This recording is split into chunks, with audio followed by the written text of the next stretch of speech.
ನಿಂಗಮ್ಮ ಮತ್ತು ಹಿರಲಿಂಗ ತಾಯಿ ತಂದೆಯ ಪಾದಕ್ಕೆ ನಮಸ್ಕರಿಸಿ ಅಡ್ಡೆಯಲ್ಲಿ ಕೂರಿಸಿಕೊಂಡು ಬಿಸಿಲಿನ ತಾಪದಲ್ಲಿ ಕಾಡಿನ ಕಡೆಗೆ ಬರ್ತಾ ಇದ್ದಾರೆ. ಶಿವನನ್ನು ಮನದಲ್ಲಿ ನೆನೆಸಿಕೊಂಡು, ಭಗವಂತ ಪರಮೇಶ್ವರ ಎಂಥ ಕಷ್ಟ ನಮಗೆ ಕೊಟ್ಟಪ್ಪ ಅಂತ ಹೇಳಿ ನೆನಪು ಮಾಡ್ಕೊಂಡು ಕಾಡಿಗೆ ಬರ್ತಾ ಇದ್ದಾರೆ. ಈ ಪ್ರಕಾರವಾಗಿ ಮಾಯಾವೇಷದ ಶನಿಯು ಹಿರೇಲಿಂಗ ಮತ್ತು ಸತಿಯಾದ ನಿಂಗಮ್ಮನನ್ನು ಕಾಡಿಗೆ ಎಳೆದೊಯ್ದು ಹಾಸುಗಲ್ಲಿನ ಮೇಲೆ ಮಲಗಿಸಿ ಕಾದ ಕಬ್ಬಿಣದಿಂದ ಮೈ ಮೇಲೆ ಬರೆ ಎಳೆದು ಬಂದಿರೆಂದು ಆಜ್ಞೆ ಮಾಡಿರಲು ರಾಜನ ಆಜ್ಞೆಯಂತೆ ಸತೀಪತಿಯನ್ನು ಬಂಧಿಸಲು ವಯೋವೃದ್ಧ ತಂದೆ ತಾಯಿಗಳನ್ನು ನಮ್ಮ ಜೊತೆಯಲ್ಲಿ ಕರೆದು ತರುತ್ತೇವೆಂದು ಅಡ್ಡೆಯನ್ನು ತರಿಸಿ ಅದರಲ್ಲಿ ತಂದೆ ತಾಯಿಗಳನ್ನು ಕೂರಿಸಿಕೊಂಡು ಜಗಲ ಮೇಲೆ ಹೊತ್ತುಕೊಂಡು ಹೋಗುತ್ತಿರಲು ಪುರಜನರು ಶಿವಶರಣರ ದುಸ್ಥಿತಿಯನ್ನು ಕಂಡು ಕಣ್ಣೀರು ಸುರಿಸುತ್ತಾ ರಾಜಾಜ್ಞೆ ಮೀರಲಾರದೆ ಶಿವಶರಣರಾದ ಸಿದ್ಧಲಿಂಗಪ್ಪ, ಗಂಗಮ್ಮ, ಹಿರೇಲಿಂಗ, ಸತಿಯಾದ ನಿಂಗಮ್ಮನನ್ನು ಕಳುಹಿಸಿಕೊಡಲು ಒಂದು ದಿನ ಕಳೆದ ಮೇಲೆ ಪುರೋರವನು ತನ್ನ ಸಿಂಹಾಸನಕ್ಕೆ ಮರಳಿ ಬಂದು ನಡೆದ ಘಟನೆಯನ್ನು ಕೇಳಿ ಪಶ್ಚಾತ್ತಾಪ ಪಡುತ್ತಾ ಇದೇನು ದೈವಲೀಲೆ ಎಂದು ತಿಳಿದು ಎಲ್ಲ ದೇವಾಲಯಗಳಲ್ಲಿ ಪೂಜೆ ಪುಣ್ಯ ಕಥೆಗಳನ್ನು ಏರ್ಪಡಿಸಿ ಶಿವಶರಣರಿಗೆ ಒಳ್ಳೆಯದಾಗಲೆಂದು ಪ್ರಾರ್ಥಿಸುತ್ತಿರಲು ಇತ್ತ ಶನಿದೇವರು ವಿಪ್ರನಾವೇಶವಂ ತಾಳಿ ಕಾಡಿ ಬರ್ತಾವನಲ್ಲ ಈಗ ವಿಪ್ರನಾವೇಶವಂ ತಾಳಿ ಹಿರೇಲಿಂಗನಿರುವ ಕಾಡಿನಲ್ಲಿ ಬಂದು ಭಟರಂ ಕಂಡು ಏನೆಂದು ಕೇಳುತ್ತಿದ್ದಾರದಿಂತೇನಿ. ಇವರನ್ನು ಭಟರು ಕಾಡಿಗೆ ಕರ್ಕೊಂಡು ಹೋಗ್ತಾ ಇದ್ದಾರೆ. ಅಡ್ಡೆಯಲ್ಲಿ ಕೂರಿಸ್ಕೊಂಡು ತಂದೆ ತಾಯಿಗಳನ್ನು ಹಿರಲಿಂಗ, ಸತಿಯಾದ ನಿಂಗಮ್ಮ, ತಂದೆ ಆದಂಥ ಸಿದ್ಧಲಿಂಗಪ್ಪ, ತಾಯಿಯಾದಂಥ ಗಂಗಮ್ಮ ಇವರನ್ನು ಹೆಗಲ ಮೇಲೆ ಹೊತ್ಕೊಂಡು ಕಾಡಿಗೆ ಹೋಗ್ತಾ ಇದ್ದಾರೆ. ಇತ್ತ ಶನಿದೇವರು ಮಹಾರಾಜನ ವೇಷವನ್ನು ಬಿಟ್ಟ, ಅಂದರೆ ಪುರೂರವಾಗಿ ಕೂತಿದ್ದ. ಆ ವೇಷವನ್ನು ಬಿಟ್ಟು ವಿಪ್ರನ ಅಂದರೆ ಬ್ರಾಹ್ಮಣನ ವೇಷವನ್ನು ತಾಳಿ ಎಲ್ಲಿ ಹಿರಲಿಂಗ ಇದನೋ ಅಲ್ಲಿಗೆ ಹೋಗೋಕ್ಕೆ ಬರ್ತಾ ಇದ್ದಾನೆ ಕಾಡಿನ ಕಡೆ. ಇತ್ತ ಉಜ್ಜಯಿನಿ ಪುರದ ಅರಸನಾದ ಪುರೋರವ ಒಂದಿನ ಕಳಿತು ಆಡಿದ ಮಾತಿನಂತೆ ಒಂದಿನ ಕಳೆದು ಹೋಗ್ಬಿಡ್ತಲ್ಲ, ಮರಳಿ ರಾಜ್ಯಕ್ಕೆ ಬರಬೇಕಲ್ಲ. ವಾಪಸ್ ಬಂದ, ಕೇಳ್ತಾನೆ ಈ ಘಟನೆ ಎಲ್ಲ ನಡೆದುಬಿಟ್ಟಿದೆ.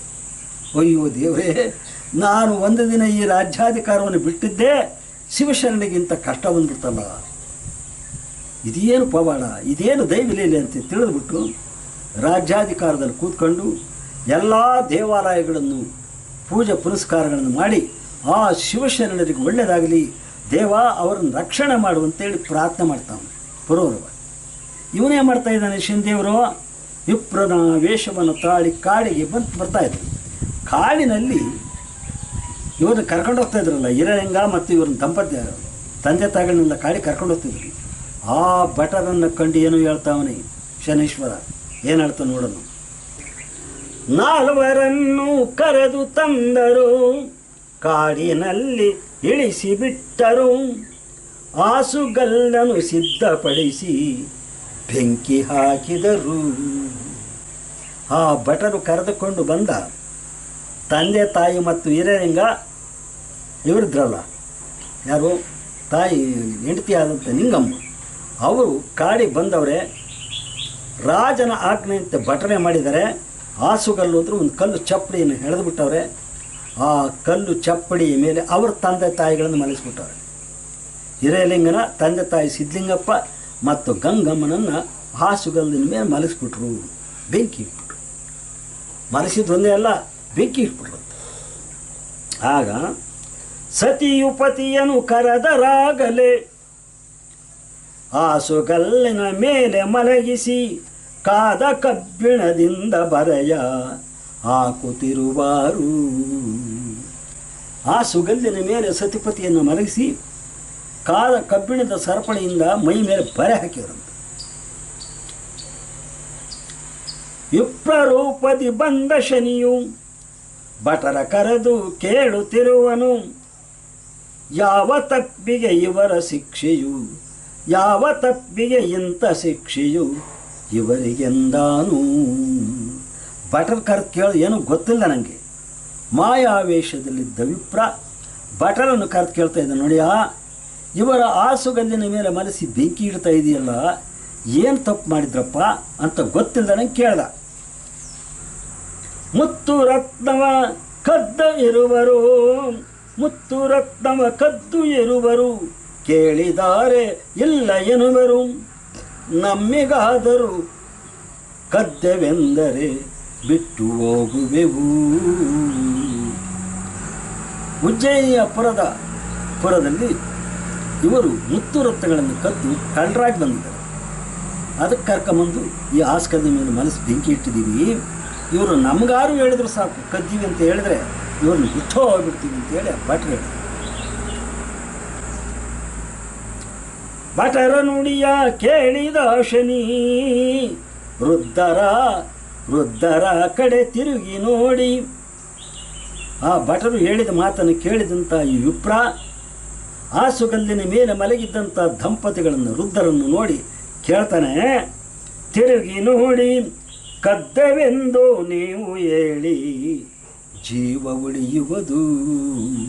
ನೀವಾದರೂ ಹೇಳ್ರಯ್ಯ, ಕದ್ದೆವೆ ಅಂತ ಹೇಳಿಬಿಟ್ರೆ ಸಾಕಡಪ್ಪ, ನಿಮ್ಮ ಜೀವ ಬಿಟ್ಬಿಡ್ತೀವಿ, ಬೆಂಕಿನೂ ಇಡಲ್ಲ, ನಿಮ್ಮನ್ನು ಹಂಗೆ ಕಳಿಸ್ಬಿಡ್ತೀವಿ.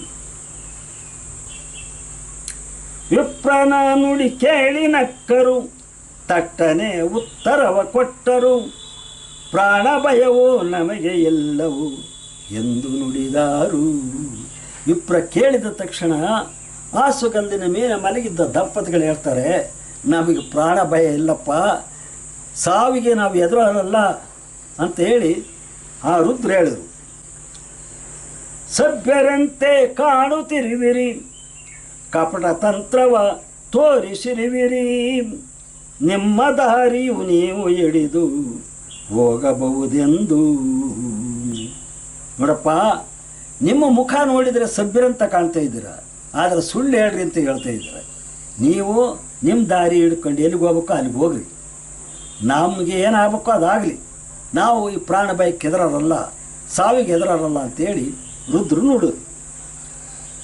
ಮಗನ ಸ್ಥಿತಿಯನ್ನು ಕಂಡರುದ್ದರು, ಕಣ್ಣು ಕೆಂಪಗೆ ಮಾಡಿಕೊಂಡರು, ಗಗನವನ್ನು ನೋಡಲಾಗ ಮಳೆಯು ಸುರಿದೀತು.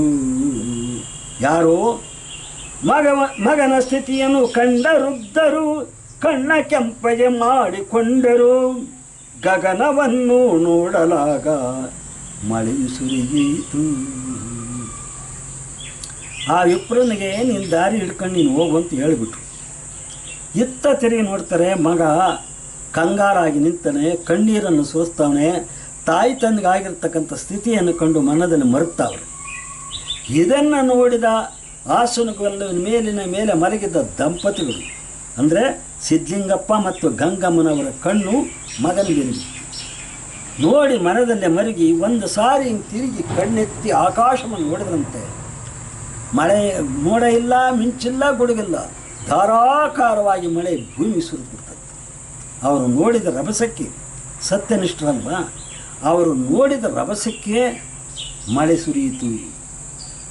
ಆಸುಗಲ್ಲಿಗೆ ಇಟ್ಟಿದ್ದ ಬೆಂಕಿ ತಣ್ಣಗಾಯಿತು. ಭಟರು ಕಂಡು ಬೆಚ್ಚಿ ಬಿದ್ದರು, ಉರುವ ಬೆಂಕಿಯು ತಣ್ಣಗಾಯಿತು. ಫಲರೆ ಇವರು ಸತ್ಯವಂತರು, ಶಿವನ ಶರಣಾರು. ಅಯ್ಯೋ ರಾಮ, ಇವ್ರು ಯಾವ ಪುಣ್ಯಾತ್ಮರಪ್ಪ, ಇವರು ಶಿವನ ಭಕ್ತರು. ಇಂಥ ಸತ್ಪುರುಷರಿಗೆ ನಾವು ಬೆಂಕಿ ಇಕ್ಕಾಗಲ್ಲ. ಇವರು ಆಕಾಶ ನೋಡಿದ ತಕ್ಷಣಕ್ಕೆ ಮಳೆನೇ ಸುರಿದು ಬಿಡ್ತಲ್ಲ, ಎಂಥ ನಿಜ ಭಕ್ತರು ಇವರು ಅಂತೇಳಿ ಆ ಭಟರು ಬೆಚ್ಚಿ ಬಿದ್ದಿದ್ದಾರೆ. ಭಟರ ಕರೆದನು ವಿಪ್ರನಾಗಲೇ, ವಜ್ರಗಳನ್ನು ಕೊಟ್ಟನಾಗಲೇ, ಸತ್ಯವಂತರು ಬಿಟ್ಟು ಹೊರಡಿರಿ ನಿಮ್ಮ ಪುರಕ್ಕೆಂದ. ಆಗ ಅಲ್ಲೇ ನಿಂತಿದ್ದಂಥ ವಿಪ್ರ ಇದನ್ನೆಲ್ಲ ನೋಡಿಬಿಟ್ಟ. ಅಯ್ಯ, ಭಟನ್ ಕರೆದು ಕೇಳ್ತಾನೆ, ಇವರು ಸತ್ಯವಂತರಿದ್ದಾರಪ್ಪ, ದೈವ ಭಕ್ತರಿದ್ದಾರೆ, ಇವ್ರನ್ನ ಸುಡೋಕ್ಕಾಗಲ್ಲ, ನೀವಿಷ್ಟು ಕೆಲಸ ಮಾಡಿದ್ದೀರ, ತಗೊಳ್ರಿ ವಜ್ರ ಉಂಗ್ರ ಎಲ್ಲ ಕೊಟ್ಬಿಟ್ಟ.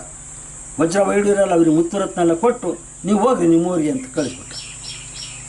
ಆಗ ಭಟರು ಹೊರಟರು ಹರ್ಷದಿಂದಲೇ. ವಿಪ್ರ ತಕ್ಷಣ ಮಾಯವಾದನು, ಶಿವನ ಶರಣರು ಕಾಡಿನಲ್ಲಿ ನಡೆಯುತ್ತಿರುವಾರು. ಮುತ್ತು ರತ್ನಗಳನ್ನು ತಗೊಂಡು ಭಟ್ರು ಕಾಡಿ ಊರಿಗೆ ಹೋದರು.